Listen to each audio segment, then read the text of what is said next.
नमस्कार मित्रांनो, येणाऱ्या मेगा भरतीच्या दृष्टीने आज आपण सराव प्रश्नपत्रिका क्रमांक 48 पाहणार आहोत. त्याआधी सर्व मित्रांना विनंती आहे, हा व्हिडिओ आवडला असल्यास लाईक करायला विसरू नका. त्याचबरोबर आजच्या प्रश्नपत्रिकेबद्दल काही विचारायचे असल्यास खाली दिलेल्या कमेंट बॉक्समध्ये तुम्ही विचारू शकता. त्याचबरोबर ज्या मित्रांनी चॅनलला सबस्क्राईब केलं नसेल त्या मित्रांनी चॅनलला नक्की सबस्क्राईब करावे. त्यामधला आजचा आपला पहिला प्रश्न आहे मित्रांनो, पुलवामा हल्ल्याच्या पार्श्वभूमीवर भारताने पाकिस्तानातून भारतात आयात केल्या जाणाऱ्या सर्व वस्तूंवर किती टक्के सीमाशुल्क लावण्याचा निर्णय घेतलेला आहे? तर मित्रांनो, पुलवामा हल्ल्याच्या पार्श्वभूमीवर भारताने पाकिस्तानातून भारतात आयात केल्या जाणाऱ्या सर्व वस्तूंवर 200% सीमाशुल्क लावण्याचा निर्णय घेतलेला आहे. त्यानंतरचा प्रश्न आहे, आसाम येथे पार पडलेल्या 83व्या राष्ट्रीय बॅडमिंटन स्पर्धेची महिला एकेरी स्पर्धेची विजेती कोण ठरलेली आहे? तर मित्रांनो, आसाम येथे पार पडलेल्या 83व्या राष्ट्रीय बॅडमिंटन स्पर्धेची महिला एकेरी स्पर्धेची विजेती सायना नेहवाल ही ठरलेली आहे. त्यानंतरचा प्रश्न आहे, भारतीय वंशाच्या नीला विखे पाटील यांची कोणत्या देशाच्या पंतप्रधानांची सल्लागार म्हणून निवड झालेली आहे?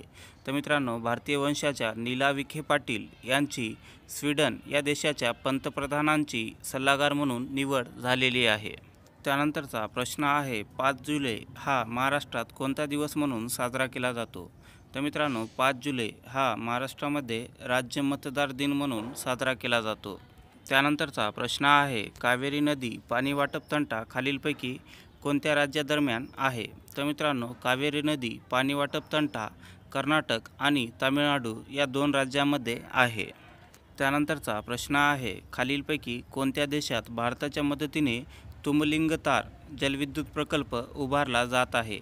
तर मित्रांनो, खाली दिलेल्या पर्यायापैकी नेपाळ या राज्यामध्ये भारताच्या मदतीने तुंबलिंगतार जलविद्युत प्रकल्प उभारला जात आहे.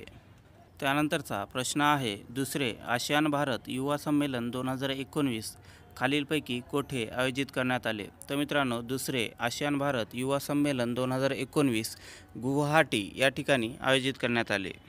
त्यानंतरचा प्रश्न आहे, नीलांबर आचार्य हे कोणत्या देशाचे भारतातील नवे राजदूत आहेत? तर मित्रांनो, नीलांबर आचार्य हे नेपाळ या देशाचे भारतातील नवे राजदूत आहेत. त्यानंतरचा प्रश्न आहे, सिंधू नदीतील डॉल्फिनला भारतातील कोणत्या राज्याने राज्याचा जलचर प्राणी म्हणून घोषित केले आहे? तर मित्रांनो, सिंधू नदीतील डॉल्फिनला भारतातील पंजाब या राज्याने राज्याचा जलचर प्राणी म्हणून घोषित केले आहे. त्यानंतरचा प्रश्न आहे, भारत सरकारने सन 2018 हे वर्ष रिकाम जागा वर्ष म्हणून जाहीर केले होते. तर मित्रांनो, भारत सरकारने सन 2018 हे वर्ष राष्ट्रीय तृणधान्य वर्ष म्हणून जाहीर केले होते. त्यानंतरचा प्रश्न आहे, 79व्या भारतीय इतिहास काँग्रेसचे आयोजन बरकतुल्लाह विद्यापीठात 26 फेब्रुवारीपासून करण्यात येणार आहे. हे विद्यापीठ कोणत्या राज्यात आहे? तर मित्रांनो, 79व्या भारतीय इतिहास काँग्रेसचे आयोजन बरकतुल्लाह विद्यापीठात करण्यात येणार आहे आणि हे विद्यापीठ भोपाळ या ठिकाणी मध्य प्रदेश राज्यामध्ये आहे. त्यानंतरचा प्रश्न आहे, क्रिकेटमधील इराणी चषक 2018-19चा विजेता संघ कोणता आहे? तर मित्रांनो, क्रिकेटमधील इराणी चषक 2018-19चा विजेता संघ विदर्भ हा आहे.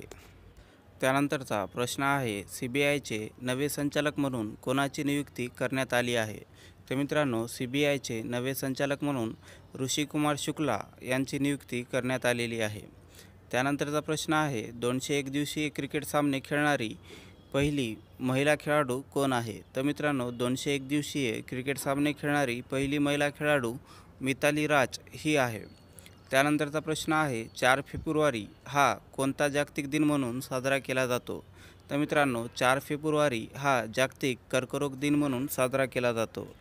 अशा पद्धतीने अतिशय महत्त्वपूर्ण असे चालू घडामोडीवर आधारित सराव प्रश्नपत्रिका क्रमांक 48 आजच्या या व्हिडिओमध्ये आपण पाहिलेली आहे. मित्रांनो, हा व्हिडिओ कसा वाटला हे आम्हाला खाली दिलेल्या कमेंट बॉक्समध्ये नक्की शेअर करावे. त्याचबरोबर या प्रश्नपत्रिकेसंदर्भात अधिकची माहिती तुमच्याजवळ असेल तीसुद्धा तुम्ही खाली दिलेल्या कमेंट बॉक्समध्ये इतर मित्रांसोबत शेअर करावी. त्यामुळे इतर मित्रांनासुद्धा या माहितीचा पुरेपूर फायदा होईल. त्याचबरोबर हा व्हिडिओ आवडला असल्यास नक्की लाईक करावे व ज्याला सबस्क्राईब केलं नसेल त्या मित्रांनी चॅनलला नक्की सबस्क्राईब करावे.